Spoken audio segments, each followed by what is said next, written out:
శ్రీమాత్రే నమ. జయ గురు దత్తాత్రేయ నమ.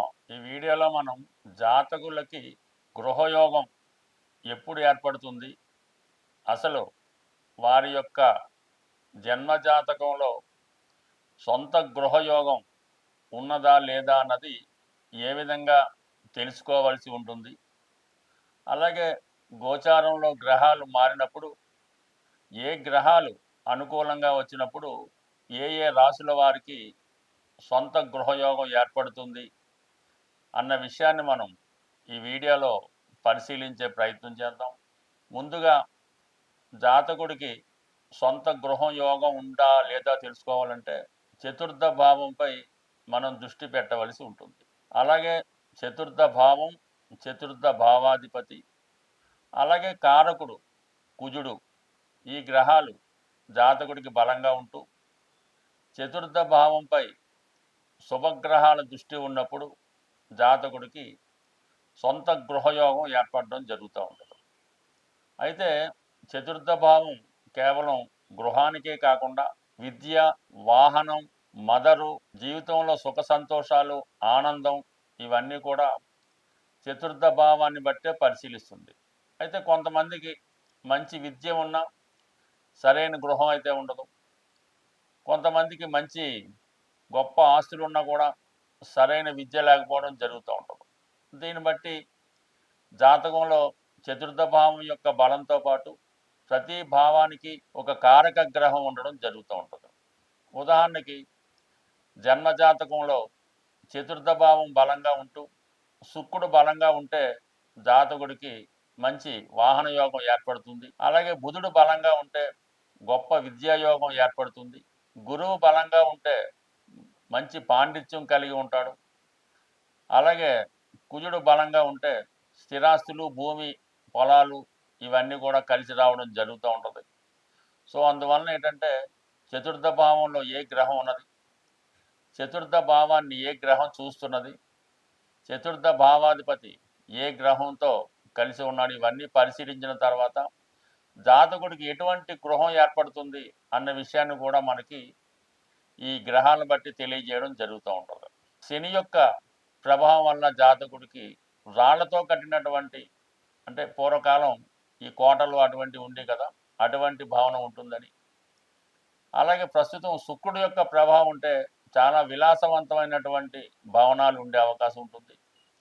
గురువు ఉన్నప్పుడు చాలా ఆధ్యాత్మికంగా ఒక మంచి ప్రశాంతమైనటువంటి కుటీరం లాంటి గృహం ఏర్పడడం జరుగుతూ ఉంటుంది. బుధగ్రహం ఉండడం వల్ల ఒక మంచి గ్రంథాలయం లాంటి గృహం ఏర్పడడం జరుగుతూ ఉంటుంది. బట్ ఏదైనా శుక్రుడు బలంగా ఉండి కుజుడు కూడా బలంగా ఉంటే ఆ జాతకుడికి అనేక అంతస్తుల భావనాన్ని కలిగి ఉండడం జరుగుతూ ఉంటుంది. రవి ప్రభావం వల్ల పూరిళ్ళు గడ్డితో నిర్మించిన గృహం అని చెప్తూ ఉండేవారు, కానీ ఇప్పుడు ఇవన్నీ కాలానుగుణంగా మారిపోవడంతో ఏదైనా స్టేటస్ను బట్టి, జాతకంలో ఉన్న గ్రహాలను బట్టి గృహయోగం ఏర్పడడం జరుగుతుంది. బట్ ఏదైనా సొంత గృహం విలాసవంతమైనటువంటి ఫర్నిచర్తో, వివిధ రకాల అలంకరణలతో ఉన్నటువంటి గృహం కావాలంటే శుక్రగ్రహ అనుగ్రహం, అలాగే కుజగ్రహ అనుగ్రహం కూడా కంపల్సరీగా ఉండవలసి ఉంటుంది. అలాగే చతుర్థ భావానికి సంబంధించిన దశలు కూడా రావాల్సి ఉంటుంది. ఏదైనా దశ వచ్చినప్పుడే ఆ యోగం ఫలిస్తూ ఉంటుంది. అలాగే మనకి చతుర్థ భావంలో ఉన్న గ్రహం కానీ, చతుర్థ భావాన్ని చూస్తున్న గ్రహం కానీ, చతుర్థ భావాధిపతితో కలిసి ఉన్న గ్రహాల యొక్క దశలు వచ్చినప్పుడు ఆ చతుర్థ భావం యాక్టివేట్ అయి జాతకుడికి గోచారరీత్యా గురుగ్రహ అనుగ్రహం వచ్చినప్పుడు, కుజగ్రహ అనుగ్రహం వచ్చినప్పుడు, కొన్ని సందర్భాల్లో శనిగ్రహ అనుగ్రహంతో సొంత గృహం ఏర్పడడం జరుగుతూ ఉంటుంది. కొన్ని సందర్భాల్లో అంతర్దశలు కూడా కొన్ని 3 సంవత్సరాలు, 3.5 సంవత్సరాలు ఉండే సందర్భంలో కూడా ఈ సొంత గృహం ఏర్పడే అవకాశం ఉంది. కొన్ని అంతర్దశల్లో గృహాన్ని అమ్మడం జరుగుతూ ఉంటుంది. కొన్ని అంతర్దశల్లో గృహాన్ని కొనడం జరుగుతూ ఉంటుంది. కొన్ని దశల్లో గృహం మారడం, అలాగే గృహం స్వదేశంలోన, విదేశంలోన, గ్రామంలోన, పట్టణంలో ఉన్నది కూడా జాతకంలో ఉన్నటువంటి గ్రహాల స్థితిని బట్టి ఆధారపడి ఉంటుంది. మనం ఇప్పుడు ఏ ఏ రాశుల వారికి ఎప్పుడు గృహయోగం ఏర్పడుతుంది, ఆ రాశులలో ఏ గ్రహాలు బలంగా ఉన్నప్పుడు ఎటువంటి గృహయోగం ఏర్పడుతున్న విషయాన్ని వివరంగా ప్రతి రాశికి తెలుసుకునే ప్రయత్నం చేద్దాం. శ్రీమాత్రే నమ. ఈ వీడియోలో మనం వృషభ రాశి వారికి సొంత గృహయోగం ఏ విధంగా ఉంటుంది అని పరిశీలించినప్పుడు మరి వృషభ రాశి వారికి చతుర్థ భావం సింహరాశి. అందువల్ల సాధారణంగా వీళ్ళు ఒక ఉన్నత స్థాయి కుటుంబానికి చెందిన వారి వంశంలో జన్మించడం జరుగుతూ ఉంటుంది. అంటే వీళ్ళ యొక్క పెద్దవాళ్ళు పెద్ద పెద్ద బంగళాలు, మంచి స్థిరాస్తులు కలిగినటువంటి కుటుంబంలో జన్మించడం జరుగుతుంది. అంటే వీరు పుట్టినప్పటికీ చాలా వరకు కనీసం కొద్దిపాటి ఆస్తి, సొంత గృహం ఉన్న కుటుంబంలో జన్మించడం జరుగుతూ ఉంటుంది. అంటే సాధారణంగా ఈ రాశి వారికి ఈ ప్రభుత్వానికి సంబంధించినటువంటి ఆస్తులు సంక్రమించే అవకాశం ఉంటుంది. అంటే కొన్ని సందర్భాల్లో ఈ గవర్నమెంట్ అలాట్ చేసినటువంటి గృహాలు రావడం కానీ, లేదంటే వీళ్ళకి ప్రభుత్వ క్వార్టర్స్, అంటే కొంత మిలిటరీలో ఉన్నవాళ్ళు, పెద్ద పెద్ద అంటే ఈ పంచాయతీరాజు, ఈ కలెక్టరేటు, ఈ పోలీస్ డిపార్ట్మెంట్లో పనిచేస్తున్న వారికి ప్రభుత్వమే వాళ్ళు ఉండడానికి నివాస గృహం ఏర్పాటు చేయడం జరుగుతూ ఉంటుంది. అది వాళ్ళకి సొంతం కాకపోయినా కూడా చాలా వరకు సొంత గృహంగానే దాన్ని భావించవలసి ఉంటుంది. తర్వాత కొన్నాళ్ళకి వాళ్ళు నివసిస్తున్నటువంటి గృహాలు వాళ్ళకే ఇవ్వడం కూడా కొంతమందికి అదృష్టవశాత్తు జరుగుతూ ఉంటుంది. మరి కొంతమందికి ఏంటంటే వాళ్ళు బాగా దేంట్లో ప్రతిభ చూపించడం వల్ల, ఏ మిలిటరీలో ఉండడం వల్ల గవర్నమెంట్ వాళ్ళకి సొంత గృహాన్ని ఏర్పాటు చేయడం అవి జరుగుతూ ఉంటాయి. సాధారణంగా ఎక్కువ మంది ఈ పొలిటీషియన్స్గా ఉంటూ ఈ ఎమ్మెల్యేలు అలాగా రాజకీయ రంగంలో ఉన్న వాళ్ళు కూడా ఈ రాశిలో ఉంటుంటారు. అంటే ఇది 4వ స్థానం సింహరాశి అవ్వటం వల్ల, సింహరాశికి అధిపతి రవి అవ్వటం, వీళ్ళు ప్రభుత్వానికి సంబంధించినటువంటి ఆస్తులు ఎక్కువగా అనుభవించడం జరుగుతూ ఉంటుంది. తద్వారా ప్రభుత్వ భూములై రావడం కూడా జరుగుతూ ఉంటుంది. ఈ విధంగా వీళ్ళకి ప్రభుత్వం ద్వారా సొంత గృహం ఏర్పడే అవకాశం ఉంది. కొంతమందికి తండ్రి గారి ద్వారా కూడా సొంత ఆస్తి వచ్చే అవకాశం ఉంది. ఎందుకంటే మరి 4వ స్థానానికి అధిపతి రవి పితృకారకుడు కాబట్టి తండ్రి గారి ద్వారా గృహం రావచ్చు. మరి చతుర్థ భావం మదరకు సంబంధించింది కాబట్టి తల్లిగారి ద్వారా కూడా ఆస్తి వచ్చే అవకాశం ఉంటుంది. అలాగే మరి ఎక్కువగా వీళ్ళకి గ్రామీణ ప్రాంతాల్లో కాకుండా బాగా పెద్ద పెద్ద జిల్లా head quarters, state head quarters అటువంటి స్థాయిలోనే బాగా రద్దీగా ఉన్నటువంటి ప్రాంతాల్లో, బాగా బిజీ సెంటర్లో, ప్రభుత్వ కార్యాలయాల దగ్గరగా ఉన్నటువంటి గృహాల్లో వీళ్ళు నివసించడం జరుగుతూ ఉంటుంది. అలాగే వారి యొక్క జన్మజాతకంలో ఈ చతుర్థ భావంపై శుక్రగ్రహ దృష్టి కానీ, శుక్రగ్రహం ఈ రాశి యందు ఉన్నప్పుడు వారికి భార్య ద్వారా కూడా సొంత గృహం ఏర్పడే అవకాశం ఉంటుంది. అలాగే వీళ్ళు పెద్దవాళ్ళ ద్వారా కాకపోయినా వీరి యొక్క సంతానం ద్వారా కూడా, అంటే ఈ మధ్యకాలంలో వీరి పిల్లలు బాగా సంపాదించడం వల్ల తల్లిదండ్రులకి సొంత గృహాన్ని ఏర్పరచడం ద్వారా, అంటే మొత్తం మీద తండ్రి గారి ద్వారా కానీ, భార్య ద్వారా కానీ, పిల్లల ద్వారా కానీ ఆస్తి వచ్చే అవకాశం ఉంది. మరి కొంతమందికి ప్రభుత్వం కూడా గృహాన్ని అలాట్ చేసే విధంగా వచ్చే అవకాశం ఉంది. సో అదే వీళ్ళ యొక్క 4వ స్థానాన్ని శనిగ్రహం వీక్షిస్తున్నప్పుడు ఒక కొద్దిపాటి చిన్న గృహం ఒక మారుమూల ప్రాంతాల్లో కానీ, సిటీ అవుట్కట్స్లో కానీ వచ్చే అవకాశం ఉంటుంది.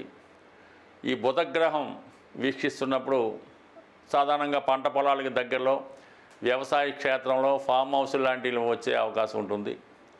గురువు వీక్షించినప్పుడు చాలా వరకు దేవాలయాల దగ్గర, ఏదైనా పుణ్యక్షేత్రంలో కానీ సొంత గృహం ఏర్పడే అవకాశాలు చాలా బలంగా ఈ రాశి వారికి ఉండడం జరుగుతూ ఉంటుంది.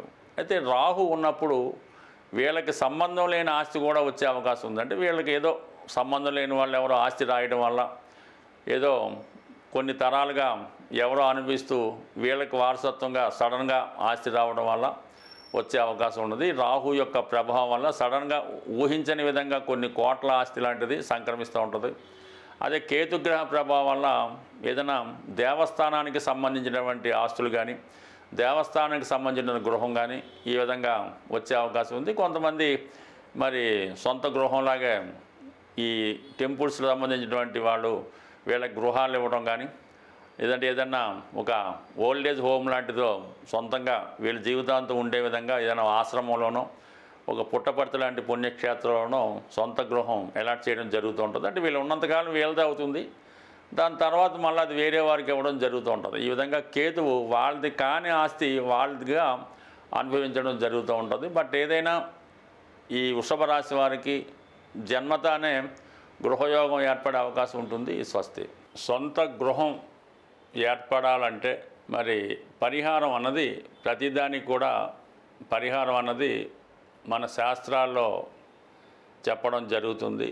అయితే మన జన్మ జాతకరీత్యా చతుర్థ భావానికి సంబంధించినటువంటి పరిహారం అన్నది జనరల్గా దశ అంతర్దశలో అది పక్కన పెడితే కామన్గా అందరికీ ఉపయోగపడే పరిహారం ఇది కుజుడు సంబంధించింది కాబట్టి, భూమి కుజుడు కాబట్టి సుబ్రహ్మణ్య స్వామి అంటే కుజుని యొక్క అధిదేవతగా సుబ్రహ్మణ్య స్వామి క్షేత్రాలు ప్రతి రాష్ట్రంలో ప్రతి జిల్లాలో కూడా సుబ్రహ్మణ్య క్షేత్రాలు ఉండడం జరుగుతుంది. సో అందువలన మంగళవారం కూడా కుజుడికి సంబంధించిన రోజు. అంటే ఏదన్నా మన భూములు సంబంధించిన వ్యవహారాలు సెటిల్ అవ్వాలన్నా, రుణాలు తీరాలన్నా దొరకాలన్నా, అన్నదమ్ములతో విభేదాలు, భార్యాభర్తలతో చికాకులు, ఇవన్నీ కూడా మంగళవారం రోజు ప్రారంభించడం వల్ల కుజుని యొక్క అనుగ్రహం కూడా తోడవుతుంది. సుబ్రహ్మణ్య స్వామి యొక్క సంకల్పం, మన యొక్క సంకల్పం కూడా తొందరగా నెరవేరాలంటే మంగళవారం రోజు మీరు ఒక 6 మంగళవారాలు ఎన్నుకొని మీ ప్రాంతంలో సమీప ప్రాంతంలో ఉన్నటువంటి సుబ్రహ్మణ్య స్వామి క్షేత్రాలు 6 సెలెక్ట్ చేసుకోవడం, ప్రతి మంగళవారం ఒక క్షేత్రాన్ని దర్శించడం, అక్కడ ఉన్నటువంటి సుబ్రహ్మణ్య స్వామి ఉంటారు, అలాగే జంట నాగులు ఇవన్నీ కూడా ఉంటాయి. అక్కడ ఉన్నటువంటి ప్రతి దేవతని ప్రతి దేవుణ్ణి కూడా ఆరాధించి కేవలం బెల్లం పానకంతో చెరుకు రసం, బెల్లం పానకం, తేనె లేదంటే బియ్యం పిండి కలిపిన వాటరు, పసుపు నీళ్ళు అంటే ఇన్నప్పుడు కూడా బెల్లం పానకంతో స్వామికి అభిషేకం చేయడం వల్ల ఆ మంగళవారం రోజు మీరు చాలా నియమంగా ఉండవలసి ఉంటుంది. అలాగే వీలైతే ఆ రోజు గోవుకి ప్రదక్షిణ చేస్తూ గోవుకి కూడా కొంత బెల్లాన్ని తినిపించవలసి ఉంటుంది. ఈ విధంగా 6 సుబ్రహ్మణ్య క్షేత్రాలు దర్శించవలసి ఉంటుంది. అంటే పెద్దవే అక్కర్లేదు, మీకు ప్రాంతంలో ఉన్నవి బాగా ఫేమస్ అయినవి 6 క్షేత్రాలు దర్శించడం వల్ల, 6 క్షేత్రాల్లో కూడా విధి విధానంగా పూజ చేయడం వల్ల ఫైనల్గా మీ సమీపంలో ఉన్నటువంటి మోపిదేవి అవ్వచ్చు, ఈ బెక్కవోలు అవ్వచ్చు, స్కందగిరి అవ్వచ్చు, పళని అవ్వచ్చు, అంటే మీ ప్రాంతంలో ఏదైతే ఫేమస్ ఉంటుందో ఆ సుబ్రహ్మణ్య క్షేత్రంలో మీరు విధి విధానంగా స్వామిని అభిషేకించడమో పూజ చేయడమో అర్చించడం వల్ల మీ యొక్క సంకల్పం తొందరగా నెరవేరే అవకాశం ఉంటుంది.